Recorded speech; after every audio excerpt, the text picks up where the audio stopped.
Universal motor एक type की machine होती है जो कि इलेक्ट्रिकल एनर्जी को मैकेनिकल एनर्जी में कन्वर्ट करती है।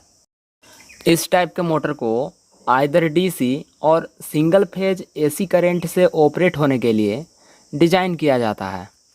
यूनिवर्सल मोटर को सिंगल फेज सीरीज मोटर भी बोला जाता है।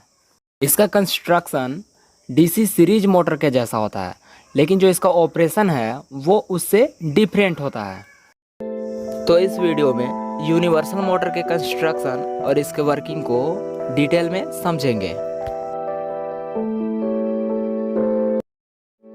आफ्टर वॉचिंग द वीडियो, अगर आपको लगेगा कि ये चैनल आपके लिए हेल्पफुल है तो प्लीज़ चैनल को सब्सक्राइब कर लें और बेल आइकन को भी प्रेस कर लें ताकि वीडियोज आप तक पहुंच सके।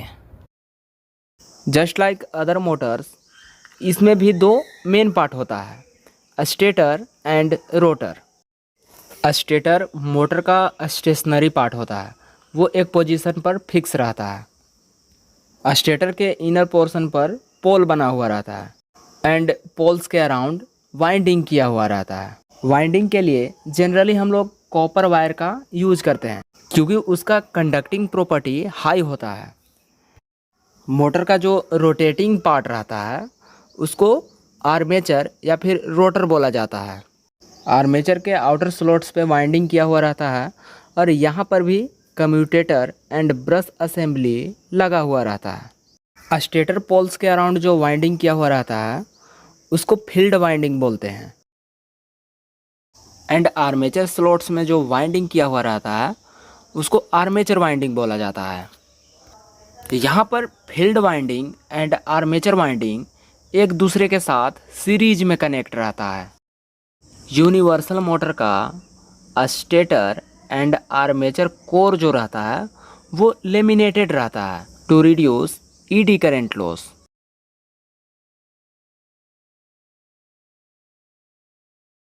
जब यूनिवर्सल मोटर के फील्ड वाइंडिंग में डीसी सप्लाई देते हैं तो वाइंडिंग के around constant magnetic field produce होता है। डीसी करंट में फ्रीक्वेंसी नहीं होता है, जिसके कारण फील्ड का जो पोलैरिटी है वो टाइम के साथ चेंज नहीं हो रहा है एंड फील्ड वाइंडिंग आर्मेचर के साथ सीरीज में कनेक्ट है, तो सेम करंट आर्मेचर वाइंडिंग में भी जाएगा।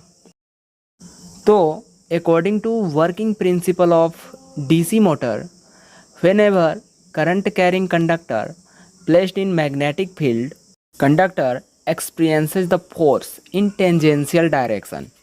So यहाँ पर भी जो आर्मेचर है उसमें करंट फ्लो कर रही है एंड आर्मेचर मैग्नेटिक फील्ड के बीच में प्लेस है, तो इसलिए यहाँ पर आर्मेचर के ऊपर टॉर्क लगता है और जो आर्मेचर है वो रोटेट करने लगता है। आर्मेचर वाइंडिंग में करंट किस डायरेक्शन में फ्लो कर रही है उसके अकॉर्डिंग आर्मेचर के ऊपर फोर्स लगेगा, उसके ऊपर टॉर्क लगेगा और आर्मेचर उसी डायरेक्शन में रोटेट करेगा। डीसी सप्लाई के केस में मोटर कैसे ऑपरेट होगा ये हम लोगों ने देख लिया।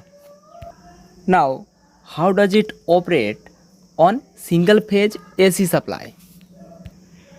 जब यूनिवर्सल मोटर को सिंगल फेज एसी सप्लाई से कनेक्ट करते हैं तो फील्ड वाइंडिंग के अराउंड वेरिएबल नेचर का मैग्नेटिक फील्ड प्रोड्यूस होता है। एसी करंट में फ्रीक्वेंसी होता है, जिसके कारण जो इसके फील्ड का पोलैरिटी है वो टाइम के साथ वेरी करते रहता है, वो चेंज होते रहता है।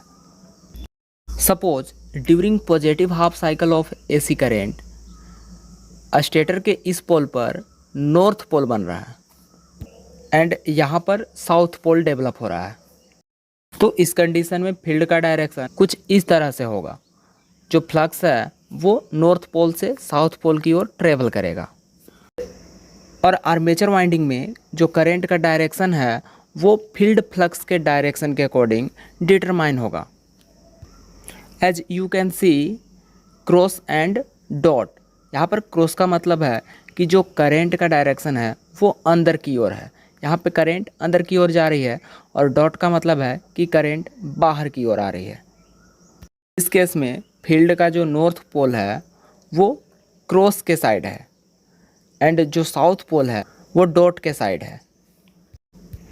ये बस एक कॉन्सेप्ट है समझने के लिए। तो इस कंडीशन में आर्मेचर के ऊपर एंटी क्लॉकवाइज डायरेक्शन में टॉर्क लगेगा। यहाँ पे इस तरह से इस डायरेक्शन में फोर्स एक्ट होगा। And during negative half cycle of AC current field का जो पोलैरिटी है वो चेंज हो जाएगा। अब इधर एस पोल एंड यहाँ पर नॉर्थ पोल बन जाएगा।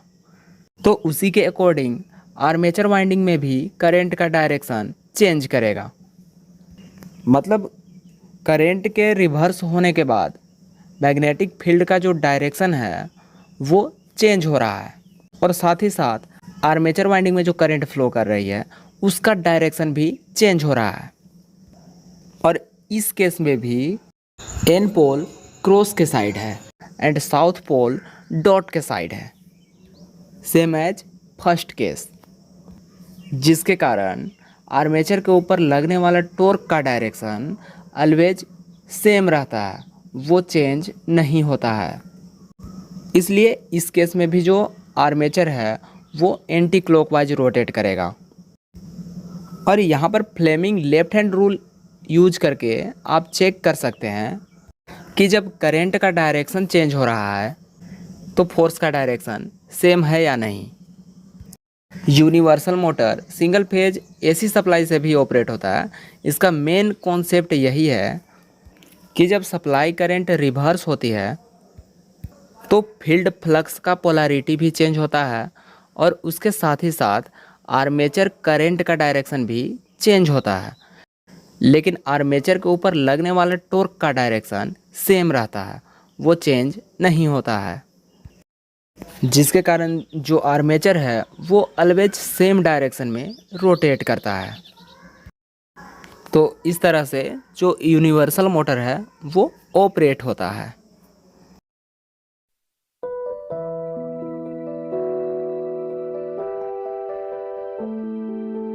तो इस तरह से कोई भी टॉपिक को अगर आप एनिमेशन के थ्रू समझना चाहते हैं तो चैनल को सब्सक्राइब कर लें और बेल आइकन को भी प्रेस कर लें ताकि वीडियोज आप तक पहुंच सके।